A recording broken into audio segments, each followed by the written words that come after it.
Bapak Ibu Saudara yang dikasihi Tuhan Yesus Kristus, kita akan masuk dalam pemberitaan firman Tuhan.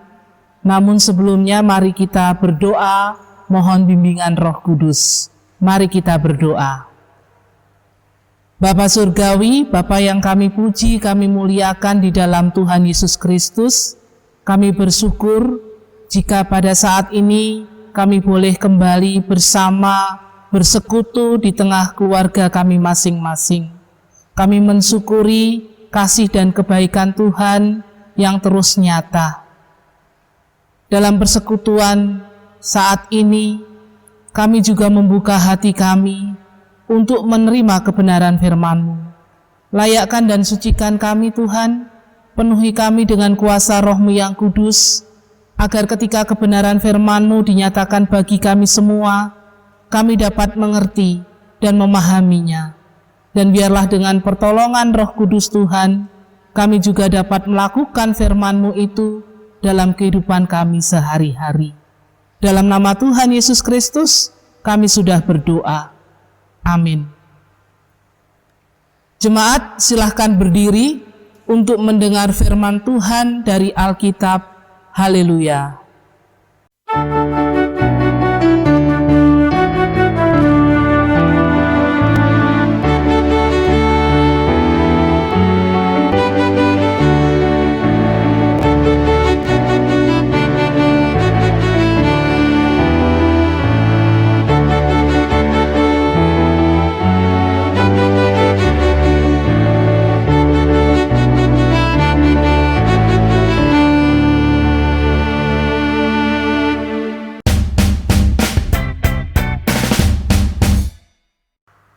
Bacaan Alkitab hari ini terambil dari Yoel pasal 2 ayat 28 sampai dengan 29.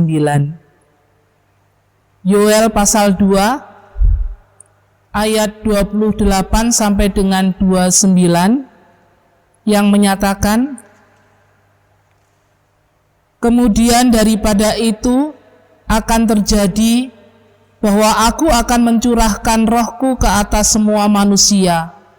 Maka anak-anakmu laki-laki dan perempuan akan bernubuat. Orang-orangmu yang tua akan mendapat mimpi. Teruna-terunamu akan mendapat penglihatan-penglihatan. Juga ke atas hamba-hambamu laki-laki dan perempuan akan kucurahkan rohku pada hari-hari itu. Demikianlah pembacaan Alkitab. Hendaklah firman Tuhan dengan segala kekayaannya diam di dalam hatimu, dan ucaplah syukur kepada Allah.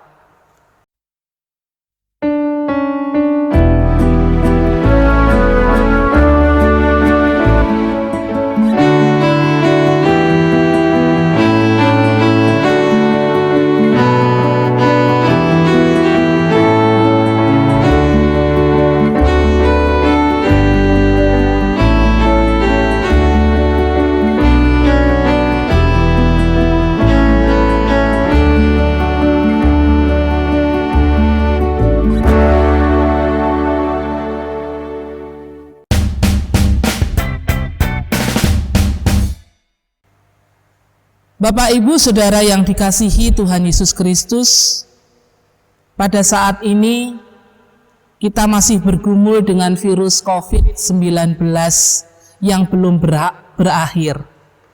Selama obat untuk COVID-19 ini belum ditemukan, COVID-19 ini akan tetap menjadi pandemi yang membahayakan. Kita bisa membayangkan, Bapak, Ibu, Saudara yang terkasih, 200 lebih negara di dunia ini dalam waktu yang bersamaan dilanda wabah virus corona ini, yang semuanya sama-sama butuh masker, sama-sama butuh APD, sama-sama butuh ventilator, butuh obat-obatan dan sarana medis lainnya dalam waktu yang sangat mendesak, dan semuanya itu harus dipenuhi. Tentu semuanya itu menjadi kekhawatiran banyak pihak. Meski banyak upaya yang telah dilakukan untuk memutus mata rantai penyebaran COVID-19 dengan protokol-protokol yang telah ditetapkan seperti stay at home, physical dan social distancing, pakai masker, menjaga kesehatan dengan sering mencuci tangan, juga pemberlakuan PSBB di berbagai daerah dan sebagainya. Baik yang dilakukan oleh pemerintah, berbagai lembaga, dan juga gereja yang ikut dalam memutus mata rantai COVID-19 tersebut dengan melaksanakan ibadah di rumah-rumah. Tapi di sisi lain, Bapak Ibu Saudara yang terkasih, kita juga masih melihat ketidakdisiplinan masyarakat. Tentunya segala upaya yang dilakukan gereja, pemerintah, dan juga berbagai lembaga untuk menghentikan pandemi ini akan menjadi sia-sia tanpa kesadaran dan kedisiplinan diri dari kita semua. Dan virus ini tetap akan ada dan membahayakan bagi kita semua. Jika kita tidak memiliki kedisiplinan dan kesadaran untuk memutus mata rantai virus COVID-19 ini dengan mematuhi aturan-aturan dan himbauan-himbauan yang ada, maka yang terjadi kondisi masyarakat kita akan semakin buruk, bahkan terpuruk. Nah, kondisi seperti ini juga Bapak Ibu Saudara yang terkasih tidak jauh berbeda yang dialami oleh masyarakat Yehuda, yaitu Israel Selatan, dalam konteks kitab Yoel yang menjadi bacaan firman Tuhan kita hari ini. Bapak Ibu Saudara yang terkasih di dalam Tuhan Yesus Kristus, jika kita membaca keseluruhan kitab Yoel yang hanya terdiri dari 3 pasal, maka kita akan melihat bagaimana bangsa Yehuda sangat terpuruk dan menderita. Keterpurukan mereka meliputi segala bidang kehidupan, bukan hanya aspek rohani dan spiritualitas, tetapi juga menyentuh aspek ekonomi. Sebagai masyarakat yang mayoritasnya petani, bahwa apa yang mereka tanam itu tidak menghasilkan apa-apa. Belalang telah memakan habis hasil panen mereka. Segala pohon yang ditanam itu menjadi kering. Binatang ternak mereka pun tidak menghasilkan apa-apa, karena tidak ada lagi padang rumput untuk makanan hewan ternak mereka. Dan sebagai bangsa, mereka juga diserang bangsa lain yang lebih kuat dengan persenjataan yang lebih maju dan jumlah mereka yang sangat banyak. Bapak Ibu Saudara yang terkasih di dalam Tuhan Yesus Kristus, keterpurukan mereka itu disebabkan hukuman Allah atas dosa yang telah mereka lakukan. Dan dalam hal iman, kehidupan umat Yehuda itu mengalami jatuh bangun. Ketika mereka mengalami kesulitan, mereka berseru kepada Tuhan. Tetapi setelah kondisi mereka membaik, pulih, mereka cenderung berbalik dari Tuhan dan mengkompromikan iman mereka dengan hal-hal yang tidak sesuai dengan kehendak Tuhan. Dan itu terjadi terus-menerus, berulang-ulang. Tapi kita melihat Bapak Ibu Saudara yang terkasih, bahwa dalam keadaan yang sangat terpuruk, Allah tidak meninggalkan mereka. Allah masih memberi kesempatan kepada mereka. Allah menyerukan pertobatan kepada mereka melalui Nabi Yoel. Dan dalam seruan pertobatan tersebut ada janji pemulihan yang dinyatakan kepada Yehuda. Jika umat Allah bertobat, maka Allah akan memberkati mereka, memberkati hasil ladang dan kebun mereka, sehingga apa yang mereka tanam itu mendatangkan hasil yang melimpah. Dan apa yang dilakukan Allah ini kepada umatnya, agar umatnya tahu bahwa Allah ada di tengah-tengah mereka, bahwa semuanya itu Allah yang melakukannya. Bapak Ibu Saudara yang terkasih di dalam Tuhan Yesus Kristus, Jika kita membaca bacaan firman Tuhan kita hari ini dari Yoel pasal 2 ayat 28 dan 29, kita juga akan melihat bahwa janji Tuhan itu meliputi anak laki-laki dan anak-anak perempuan mereka akan diberkati. Para orang tua dan teruna-teruna serta hamba laki-laki dan hamba perempuan mereka juga akan diberkati. Semuanya diberkati. Mereka akan menerima urapan Roh Kudus. Melalui rohnya ini Tuhan akan mengubah keadaan mereka dan membaharui hidup mereka. Jadi kepada siapa Roh Kudus dicurahkan? Jelas, bacaan firman Tuhan ini menyaksikan bahwa Roh Kudus dicurahkan bagi mereka yang bertobat. Karena Roh Kudus memimpin kepada kebenaran. Seluruh umat dipanggil untuk menjadi saksi Tuhan. Oleh karena itu Roh Kudus memampukan seluruh umat tanpa terkecuali, baik anak laki-laki dan perempuan, orang tua, teruna-teruna, bahkan juga ke atas hamba laki-laki dan perempuan. Semuanya dipanggil untuk menjadi saksi Tuhan.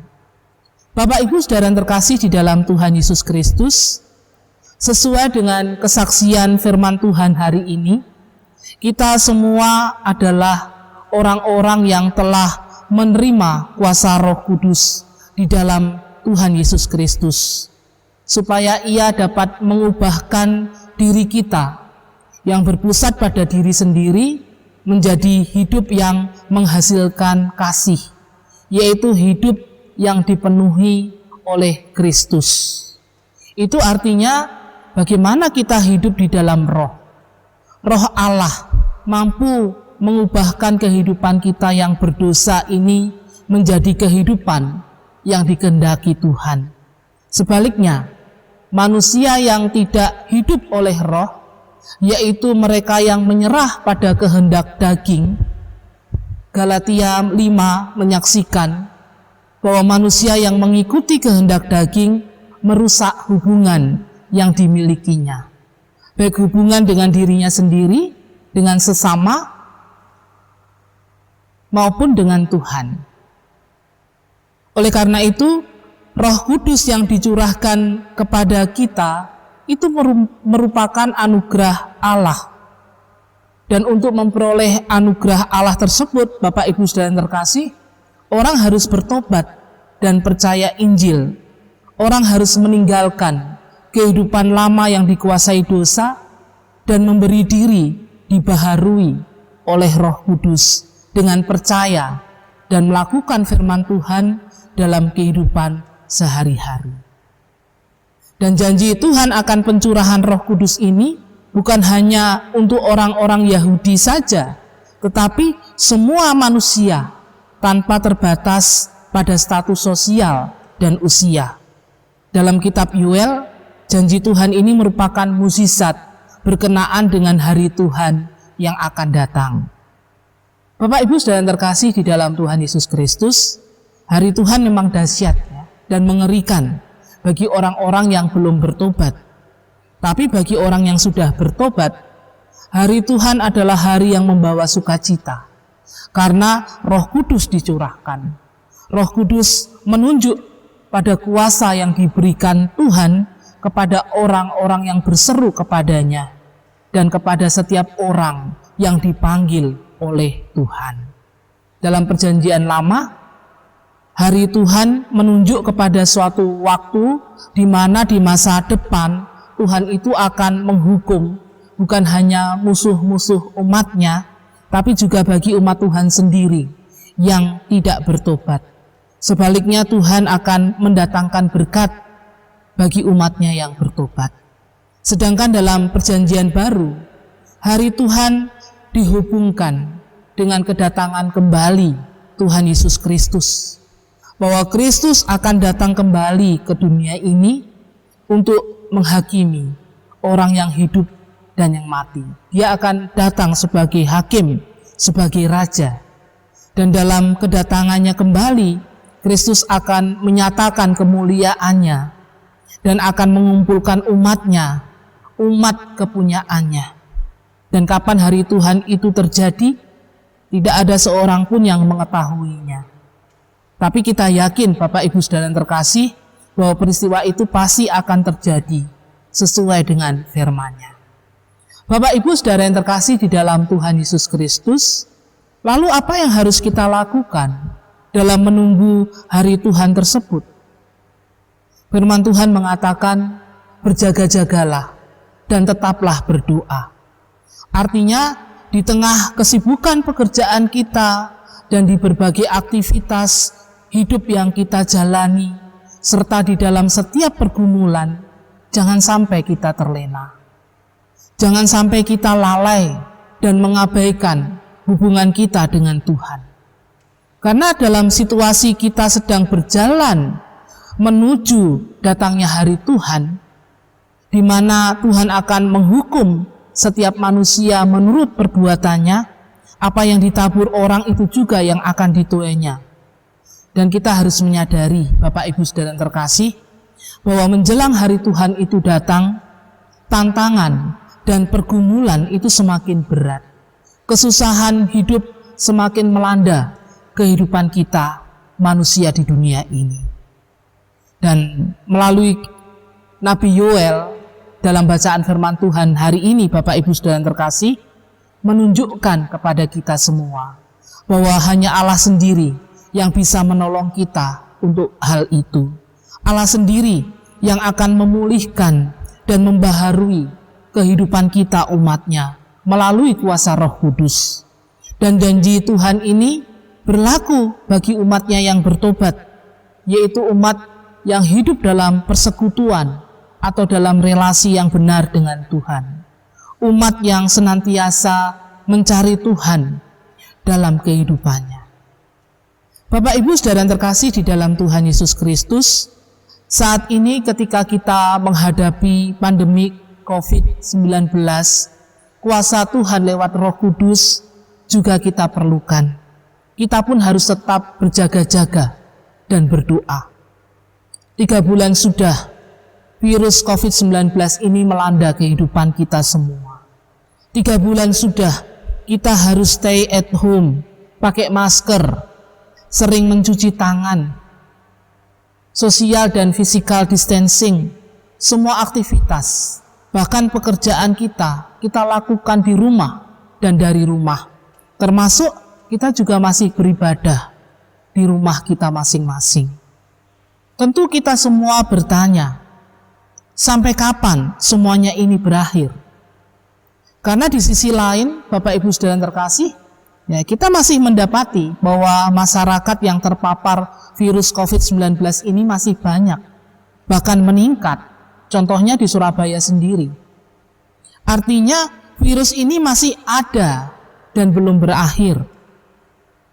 Nah, jika di awal pemerintah itu menyerukan kita harus bersama melawan COVID-19, saat ini pemerintah menyerukan selama virus ini masih menjadi pandemi, belum ada vaksinnya, kita harus berdamai dengan COVID-19.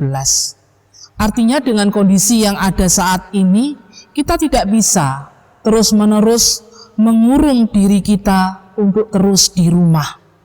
Nah, dari perubahan sudut pandang ini, kemudian kita mengenal istilah baru, yaitu new normal.